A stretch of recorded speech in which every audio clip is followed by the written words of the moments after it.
शोएब जमी साहब, वक्फ कानून को लेकर काफी बहस चल रही है जी। और हमने बंगाल के मुर्शिदाबाद से जो तस्वीर देखी, आप लोग कह रहे हैं कि सड़क पर उतरकर प्रोटेस्ट करेंगे, अच्छी बात है, हक है आपको, लेकिन क्या यह आंदोलन के नाम पर यह हिंसा होगी क्या? नहीं, देखिए, हमारी पार्टी कभी भी किसी हिंसा को समर्थन नहीं करती और हिंसक प्रदर्शन के बारे में कोई कभी ऐसा न किसी मुस्लिम संगठन ने कहा, ना all India Muslim personal law board ने कहा, ना हमारी पार्टी इस बारे में समर्थन करती। जो भी वहाँ पे जिम्मेदार हैं उनकी जिम्मेदारी भी तय होनी चाहिए। हाँ, प्रदर्शन करना हमारा अधिकार है और हमने all India Muslim personal law board के साथ मिल करके दिल्ली में भी प्रदर्शन किए और देश के अन्य शहरों में भी जहाँ जहाँ लोकतांत्रिक अधिकार के तहत हम प्रदर्शन कर सकते हैं, हम करेंगे। सुप्रीम कोर्ट भी हमारी पार्टी गई है, राष्ट्रीय अध्यक्ष गए हैं और हमारा पिटीशन उसमें अभी है फाइल किया हुआ। दिल्ली MIM की तरफ से भी पिटीशन जो है आज शाम तक फाइल हो जाएगी। रही बात संसद से लेकर सड़क तक की लड़ाई में, हमारी पार्टी ने इस बिल के मुखालफत में अग्रणी भूमिका निभाई है और उसकी बहुत बड़ी वजह है।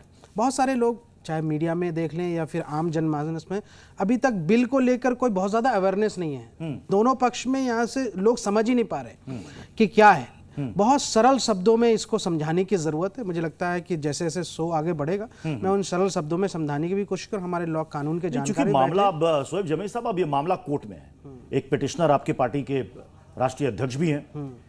जब मामला कोर्ट में है तो फिर सड़क पर संग्राम क्यों? देखिए, जाने दीजिए कोर्ट का फैसला। समाजवादी आंदोलन के एक बहुत बड़े नायक रहे हैं राम मनोहर लोहिया। उन्होंने कहा था कि जब सड़कें सूनी हो जाती है तो संसद आवारा हो जाती है। सड़क लोकतंत्र की जो व्यवस्था है उसमें एक बहुत बड़ा रोल किरदार है।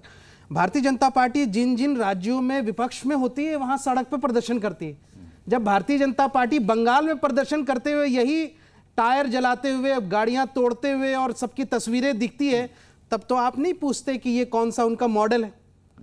जब भारतीय जनता पार्टी झारखंड के अंदर रांची में यहां से पुलिस वालों को मार रही थी, उसके कार्यकर्ता जब मार रहे थे और सड़क पे यहां से उग्र प्रदर्शन कर रहे थे, तब तो आपने नहीं कहा कि ये बीजेपी का कौन सा मॉडल है। आपको शायद पता होगा कि बीजेपी इसी सड़क के आंदोलन से 2 सीट से 3 सीटों जब आंदोलन के नाम पर हिंसा हुई है, जब आंदोलन के नाम पर तोड़फोड़ हुई है, जब आंदोलन के नाम पर दंगा फैलाया गया है, तब हमने वो खबर दिखाई है और सवाल भी किए। बहुत तो अच्छी इसका मतलब आप आंदोलन के नाम पर हिंसा को जायज ठहरा देंगे? बिल्कुल नहीं ठहराएंगे। देखिए, शाहीन बाग आंदोलन एक बहुत बड़ा ऐतिहासिक आंदोलन 2020 में हुआ, मैं उसका प्रमुख हिस्सा था। हाँ। 102 दिनों तक लगातार हम लोग वहां पे रहे। मैं दिल्ली के और हिस्सों की बात नहीं कर रहा हूं, मैं सिर्फ उस एरिया की बात कर रहा हूं, उस शाहीन बाग।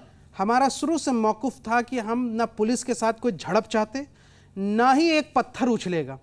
104 दिनों में कोई ऐसा एक इंस्टेंस आप दिखा दीजिए कि शाहीन बाग आंदोलन के दौरान उस हिस्से में कोई हिंसा हुई, लेकिन बाकी हिस्सों में तो हुआ। भाई, मैं हर जगह की जिम्मेदारी नहीं ले रहा हूं ना। यूपी में हो गया, दिल्ली के दूसरे हिस्सों में मैं कह रहा हूं हिंसा फैल गई, कई लोगों जगहों पे हुई, उसके अनेक पुलिसकर्मी घायल हो अनेक गए। कारण होंगे, लेकिन आज शाहीन बाग आंदोलन को कम से कम इतनी बात के लिए तो जरूर होगा कि हमने उस हिस्से में तो मैं आपसे यही समझना पुलिस चाह से रहा एक हूं, झड़प तक साहब, नहीं कि क्या ये शाहीन बाग मॉडल की तर्ज पर आंदोलन चलेगा या मुर्शिदाबाद मॉडल की? देखिए, शाहीन बाग सिर्फ एक जगह नहीं है, कोई भूभाग नहीं है। शाहीन बाग एक कॉन्सेप्ट है विरोध का, एक बड़ी शक्तियों के सामने अपने अधिकारों की, अपनी वजूद की लड़ाई लड़ने के लिए जब आप साहस जुटा पाते हैं, वरना बहुत मुश्किल होता है। इतनी बड़ी शक्ति है और आप साहस कौन करेगा यहां से? कभी जैसे भारतीय जनता पार्टी भी कभी साहस करती थी 1990 के दौर, आपको याद होगा, ठीक है। तो ये साहस और विरोध का वो स्वर है। दूसरी बात, मैं आपको, चूंकि वक्फ से रिलेटेड एक बात है, जो संशोधन 2013 में वक्फ पे हुए थे, जिसके बारे में आज बीजेपी कह रही है कि नहीं भाई वो तो गलत थे, तुष्टीकरण था, फलां था, ढिमकाना था, तो 2013 के वक्फ संशोधन के समय में तो लाल कृष्ण आडवाणी जी और जो भारतीय जनता पार्टी की बड़ी नेत्री सुषमा स्वराज जी ने तो ओवरवेलमिंग उसको सपोर्ट किया था। तो क्या आज मोदी जी, योगी जी या जो भी बीजेपी की नेता उनसे बड़े कद के हो गए? तो मुझे बताइए। शोएब जमी साहब, तो आप खुद को कॉन्ट्राडिक्ट कर रहे हैं ना।